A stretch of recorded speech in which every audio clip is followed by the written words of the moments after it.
Saat ini kita kedatangan lagi sebuah laptop. Ini brand Acer dengan kondisi mati total alias matot. Nah, kita akan coba colokan ke chargernya dan tidak ada satu lampu indikator pun yang menyala. Nah, kita coba nyalakan. Ini sama saja, sepertinya tidak ada tanda-tanda kehidupan pada laptop ini. Nah, kita akan coba cek output dari chargernya apakah masih mengeluarkan tegangan atau tidak. Nah, kita akan siapkan dulu ampermeternya. Kita posisikan di disable dan kita akan colokkan probe merah ke tengah, itu bagian positif, dan probe yang hitam ke pinggir, itu bagian negatif. Kita lihat output yang keluar dari chargernya hanya mengeluarkan tegangan 6 volt, bahkan turun di 5 volt. Jadi sudah dipastikan charger ini drop gitu. Kita akan coba menggunakan charger yang lain yang masih normal. Nah, kita akan ganti chargernya terlebih dahulu. Kita akan cabut dan ganti chargernya dengan yang normal. Nah, kita akan colokkan terlebih dahulu. Kita pastikan output dari chargernya, kita akan tes dulu. Masih mengeluarkan tegangan 20 volt. Nah, jadi sudah dipastikan kalau charger ini bagus gitu. Jadi kita tinggal coba colokan ke laptopnya. Kita colokan. Dan ternyata malah lampunya mati gitu. Lampu indikator di chargernya malah mati. Nah, kita akan coba sekali lagi. Kita colokan. Nah, pas kita colokan lampunya mati gitu. Jadi sudah dipastikan kalau laptop ini short atau konslet gitu. Jadi kemungkinan charger sebelumnya juga rusak atau kena imbas akibat laptopnya yang short atau konslet gitu. Langsung kita akan eksekusi, kita bongkar laptopnya terlebih dahulu.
Inilah bagian motherboard yang akan kita eksekusi.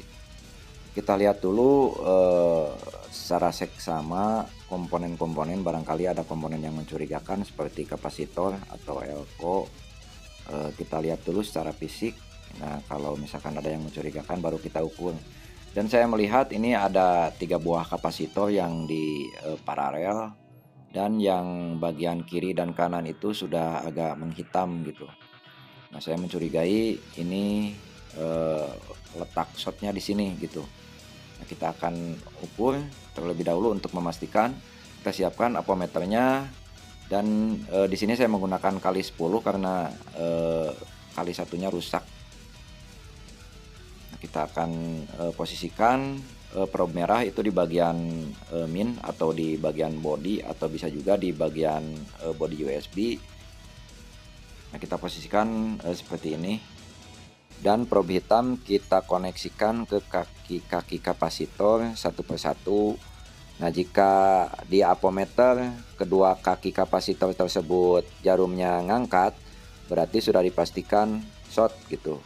Ya, walaupun memang belum tentu kapasitor tersebut yang shortnya gitu, tapi sudah menandakan bahwa di area tersebut memang short. Dan ternyata di kedua kaki kapasitor ini ngangkat gitu di jarum ampermeternya. Jadi sudah dipastikan ini short gitu.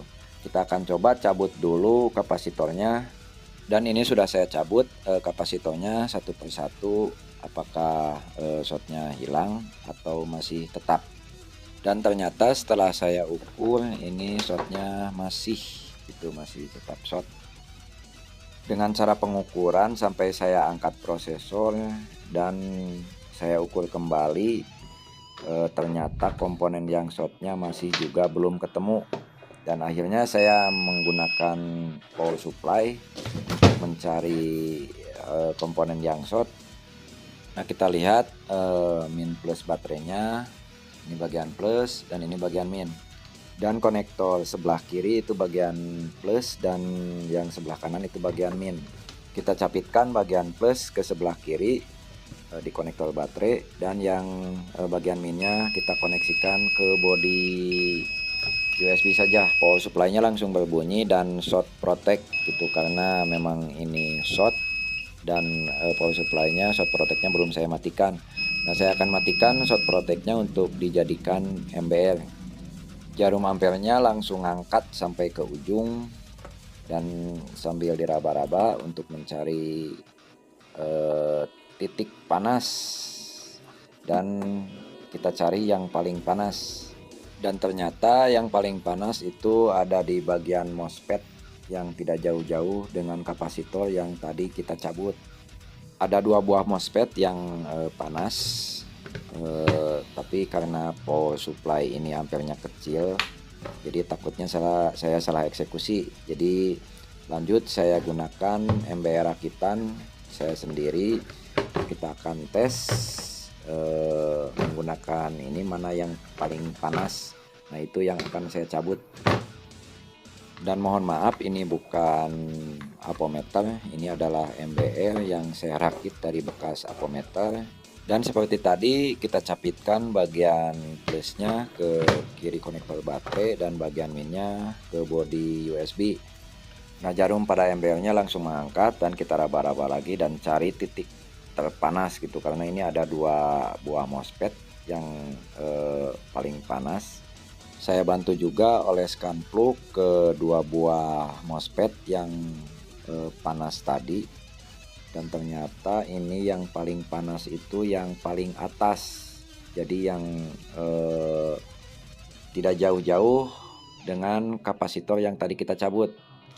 Lanjut kita akan cabut MOSFET-nya dan kita tutupi dulu area-area yang mengandung plastik gitu. Ini karena ini dekat konektor yang ke LCD, ini plastik bahannya, jadi takutnya rusak karena panas dari solder boardnya. Karena kalau MOSFET itu lumayan cukup kuat gitu dicabutnya.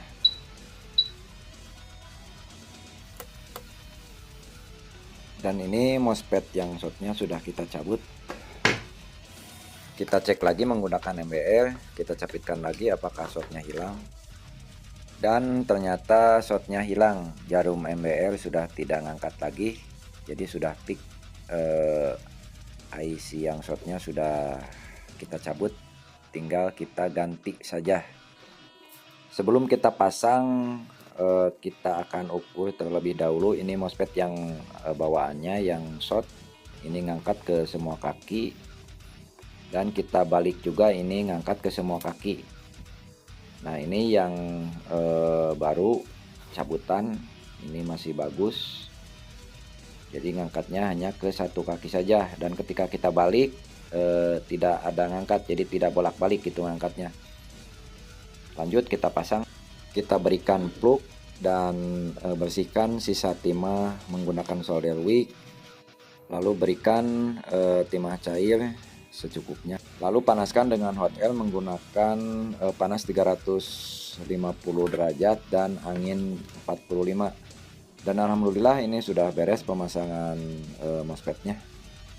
Kita tes lagi menggunakan power supply apakah masih short, dan alhamdulillah ini shortnya sudah hilang. Tinggal kita tes apakah laptopnya hidup atau masih mati. Kita pasangkan kembali, dan jangan lupa sebelum kita pasang kita tambahkan dulu thermal untuk pendingin prosesornya. Kita pasang pendinginnya lalu kita baut. Kita pasang ke laptopnya dan kita colokkan langsung kabel-kabelnya dan lampunya tidak mati. Kita sambungkan ke tombol power dan kita coba nyalakan. Lampu indikator sudah menyala warna biru.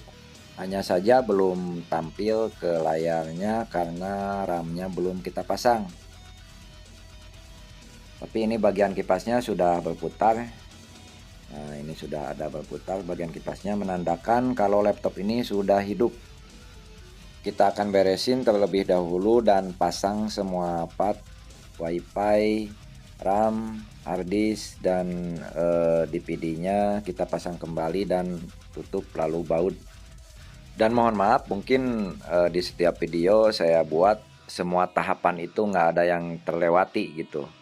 Saya harap untuk para pemula itu lebih cepat mengerti gitu, apalagi yang baru mengenal dunia servis atau baru pertama mau belajar servis. Saya harap bisa lebih cepat memahami gitu. Makanya tahapan demi tahapan tidak ada yang saya lewatkan gitu. Ini sudah hampir beres, tinggal kita pasang keyboardnya dan kita colokkan, lalu kita nyalakan, dan alhamdulillah laptopnya sudah kembali hidup dan menyala, dan ini data tidak ada yang terhapus karena kita tidak eksekusi bagian harddisk atau bagian sistem, karena hanya konslet di bagian MOSFET-nya saja. Dan di Acer tipe ini menggunakan MOSFET dengan kode 6414A. Jadi itu kode MOSFET-nya.